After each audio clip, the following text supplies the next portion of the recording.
यूं ही नहीं मैं बन जाता हूं। कुदरत के कोने कोने से खूबियां खोज लाता हूं। गुणवत्ता की गहराइयों का गोताखोर हूं मैं। यूं ही नहीं मैं रजनीगंधा बन जाता हूं। लोकसभा चुनाव के बाद से ही कांग्रेस ऐसे हवा में उड़ रही थी जैसे चुनाव ही जीत लिया। कांग्रेस को उम्मीद थी कि यूपी उपचुनाव में अखिलेश के साथ बराबरी की डील होगी, लेकिन अखिलेश यादव भी कांग्रेस के रवैये से बहुत खुश नहीं दिख रहे। अखिलेश मीडिया में तो कुछ नहीं बोल रहे थे, लेकिन अंदर ही अंदर उनकी तैयारी चल रही थी। कांग्रेस से बिना चर्चा किए कहा गया कि 9 अक्टूबर को अखिलेश ने 6 सीटों पर कैंडिडेट घोषित कर दिए। उसी समय साफ हो गया था कि कांग्रेस जितनी सीटें मांग रही थी उतनी उसे मिलने वाली है नहीं।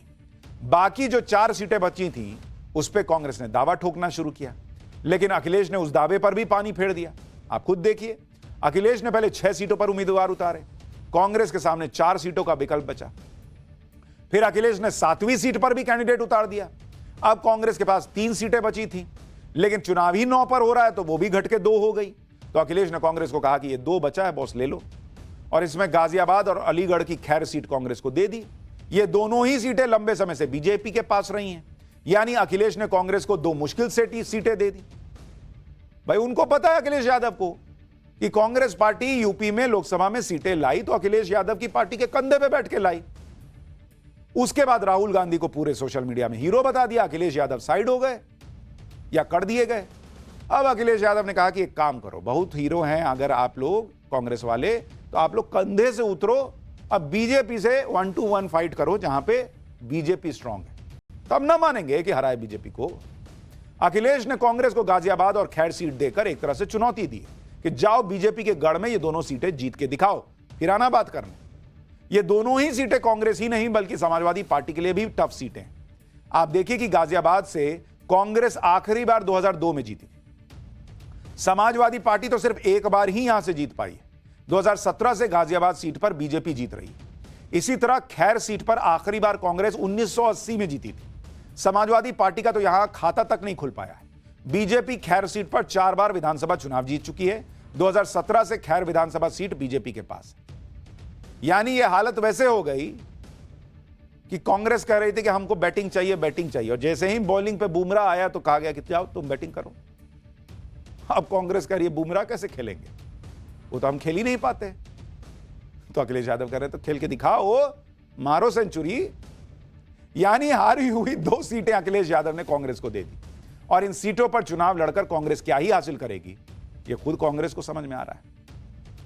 कांग्रेस को मुश्किल सीटें देकर अखिलेश अपने हिस्से की सीटों पर कैंडिडेट उतारे जा रहे हैं।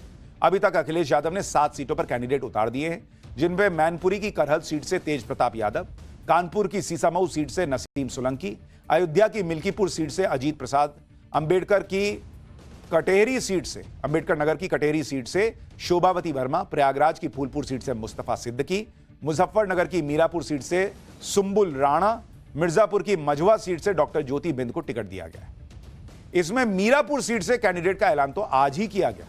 सुंबुल राणा बीएसपी के कोऑर्डिनेटर मुनकाद अली की बेटी और समाजवादी पार्टी के पूर्व सांसद कादिर राणा की बहू हैं, और वो पहली बार चुनाव लड़ रही हैं। अखिलेश यादव ने कैंडिडेट्स का ऐलान किया तो बीजेपी को मौका मिल गया हमला करने का। बीजेपी ने अखिलेश यादव पर परिवारवाद का आरोप लगा दिया। करहल से तेज प्रताप यादव को टिकट दिया गया, जो अखिलेश यादव के भतीजे हैं। तेज प्रताप यादव के लिए तो नॉमिनेशन फॉर्म भी खरीद लिया गया है। वहीं मीरापुर से पूर्व सांसद की बहू को टिकट मिला है। सीसामऊ से इरफान सोलंकी की पत्नी को टिकट मिला है। नसीम सोलंकी को टिकट दिया गया है। इसी पर यूपी के डिप्टी सीएम केशव प्रसाद मौर्य ने अखिलेश पर तंज कसा। केशव प्रसाद मौर्य ने कहा कि जातिवाद और परिवारवाद तुष्टीकरण के प्रतीक है। सपा बहादुर श्री अखिलेश यादव तीनों चीजें उनमें कूट कूट कर भरी हैं। भाजपा ही वर्तमान, भाजपा ही भविष्य। कहने के लिए कांग्रेस और समाजवादी पार्टी में सीट शेयरिंग हो गई और दोनों ही दल दावा भी कर रहे हैं कि मिलकर चुनाव लड़ेंगे, लेकिन सीटों के बंटवारे से ही साफ हो जा रहा है कि अखिलेश की मंशा क्या थी। दूसरी तरफ बीजेपी की तैयारियां नेक्स्ट लेवल पर है। बीजेपी हर सीट के लिए विनिंग कैंडिडेट की तलाश कर रही है। इसके लिए लगातार उम्मीदवारों की स्क्रीनिंग चल रही है। सूत्रों के मुताबिक यूपी बीजेपी ने संभावित कैंडिडेट्स की लिस्ट केंद्रीय चुनाव समिति को भेज दी है और वहां से हरी झंडी मिलने के बाद उम्मीदवारों का ऐलान होगा। बीजेपी की संभावित लिस्ट में किस किस का नाम है वो भी आपको बताता हूं। गाजियाबाद से संजीव शर्मा के नाम की चर्चा चल रही है। फूलपुर से दीपक पटेल, अनिरुद्ध पटेल और कविता पटेल, सीसामऊ से सुरेश अवस्थी, नीतू सिंह और नीरज, खैर से भोला दिवाकर और मुकेश सूर्यवंशी, मंझवा से सुचिस्मिता मौर्य और सीएल बिंद, कुंदरकी से शेफली सिंह, रामवीर और मनीष सिंह, कटेरी से धर्मराज निषाद और अवधेश द्विवेदी, करहल से संगमित्रा मौर्य, सलोनी बघेल और अनुजेश का नाम चल रहा है। मिल्कीपुर से बाबा गोरखनाथ और चंद्रभान पासवान का नाम चल रहा है। तो ये संभावित कैंडिडेट्स हैं, इनमें से किसका नाम फाइनल होगा ये तो अभी पता चलना बाकी है। अच्छा, जो उपचुनाव हो रहे हैं उनमें से 3 सीटें बीजेपी के पास थी, 2 उसके सहयोगियों के पास थी। इस बार बीजेपी की कोशिश है कि सभी सीटों पर एनडीए गठबंधन का परचम लहराया जाए। उत्तर प्रदेश उपचुनाव की लड़ाई को और दिलचस्प बनाने के लिए बीएसपी और ओवैसी की भी एंट्री हो गई। इन दोनों की एंट्री से अखिलेश और कांग्रेस को नुकसान होने की चर्चा हो रही है। बीएसपी ने अपने दम पर उपचुनाव लड़ने का फैसला किया है। बीएसपी ने अभी तक 5 सीटों पर कैंडिडेट उतार भी दिए। ओवैसी की पार्टी पल्लवी पटेल के साथ मिलकर चुनाव लड़ेगी। एआईएमआईएम 2 सीटों पर और बाकी पर पल्लवी पटेल की पार्टी लड़ेगी। आपको सुनवाता हूं कि उपचुनाव को लेकर ओवैसी क्या कह रहे हैं। हमारी बहन मोहतरमा पल्लवी पटेल साहिबा के साथ इस चुनाव में जाएंगे, लड़ेंगे। और जहां तक मुझे हमारे उत्तर प्रदेश के अध्यक्ष ने बताया है कि 2 सीट पर हम लड़ेंगे और बाकी सीट पर जो हमारी बहन पल्लवी पटेल तय करेगी वो लड़ेंगे, मगर हम लोग साथ मिलकर लड़ेंगे ये बाई इलेक्शन। कुल मिलाकर उपचुनाव में अखिलेश यादव और कांग्रेस की मुश्किल बढ़ती जा रही है। अखिलेश यादव खुद अपने लिए मुश्किल खड़ी कर रहे हैं, अगर यह कहा जाए तो गलत नहीं होगा, क्योंकि अखिलेश यादव पीडीए के समीकरण को साधने के लिए यूपी की कानून व्यवस्था पर सवाल उठा रहे हैं, एनकाउंटर को गलत बता रहे हैं। सुल्तानपुर से लेकर बहराइच तक अपराधियों के एनकाउंटर पर अखिलेश का रुख अपराधियों के पक्ष में ही दिखाई दिया है। अगर पिछले कुछ समय से अखिलेश और समाजवादी पार्टी का हाल देखें तो अखिलेश ने सुल्तानपुर एनकाउंटर पर सवाल उठाए थे। अखिलेश ने मंगेश यादव के एनकाउंटर को हत्या बताया था। बहराइच एनकाउंटर को अखिलेश ने सरकार की नाकामी बताया। इसके अलावा अयोध्या में एसपी नेता मोईद खान पर रेप का आरोप लगा। अयोध्या सांसद अवधेश प्रसाद के बेटे पर किडनैपिंग का आरोप लगा है। समाजवादी पार्टी के नेता फेक करेंसी रैकेट में शामिल पाए गए। समाजवादी पार्टी के सांसदों और विधायकों के व्यवहार पर भी सवाल उठे।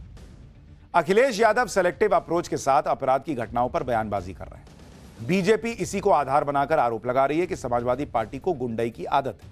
अखिलेश यादव ने बहराइच एनकाउंटर पर क्या कहा वो भी सुनिए। सरकार अपनी नाकामी छिपाने के लिए एनकाउंटर कर रही है। एनकाउंटर नई परिभाषा में हाफ एनकाउंटर, और फिर ये एनकाउंटर हाफ एनकाउंटर ये डराने के लिए हैं। आप मुझसे ना नाम बताते ना कुछ बताते तब भी मैं कह सकता था कि एनकाउंटर किसका किया इन्होंने। मुख्यमंत्री जी से जो मिलाया हो उसे क्या मुआवजा, क्या नौकरी की बात करें हम। अच्छा बताइए, मुख्यमंत्री जी के साथ जो 2 घंटे वक्त गुजारा हो उन्हें तो सरकारी नौकरी देनी चाहिए। और फिर जो फेक एनकाउंटर में निकलेंगे उनको क्या नौकरी देंगे क्या ये? अखिलेश यादव आरोपियों के एनकाउंटर पर सवाल उठाते हैं, लेकिन रामगोपाल मिश्रा की मौत पर उसी सख्ती से नहीं बोलते। क्या इसकी वजह यह है कि आरोपी अखिलेश के पीडीए यानी पिछड़ा, दलित और अल्पसंख्यक समाज से आते हैं, जबकि यूपी में योगी सरकार का क्लियर फंडा है, जो भी गलती करेगा वो बचेगा नहीं, चाहे वो किसी भी धर्म जाति का हो। इसी जीरो टॉलरेंस की नीति की वजह से यूपी में अपराधियों को सजा मिल रही है, और इसी नीति का इस्तेमाल बहराइच में भी हो रहा है। बहराइच में हिंसा हुई, रामगोपाल मिश्रा की मौत हुई, और उसके बाद आज पहला जुमा था। फिर से हिंसा की आशंका को देखते हुए सरकार ने तगड़े बंदोबस्त किए। मस्जिदों के बाहर पुलिस तैनात थी, ड्रोन से निगरानी रखी जा रही थी। इसी सख्ती की वजह से आज कोई हल्ला हंगामा हो ही नहीं पाया। बहराइच में रामगोपाल मिश्रा की हत्या के आरोपियों के खिलाफ किस तरह से एक्शन लिया जा रहा है वो भी देखिए। आरोपियों को एनकाउंटर में गोली लगी, वो जेल में है। अब बहराइच में बुलडोजर चलाने की भी तैयारी। बहराइच में बड़े पैमाने पर अतिक्रमण हुआ है और इसमें रामगोपाल हत्याकांड के आरोपी भी शामिल हैं।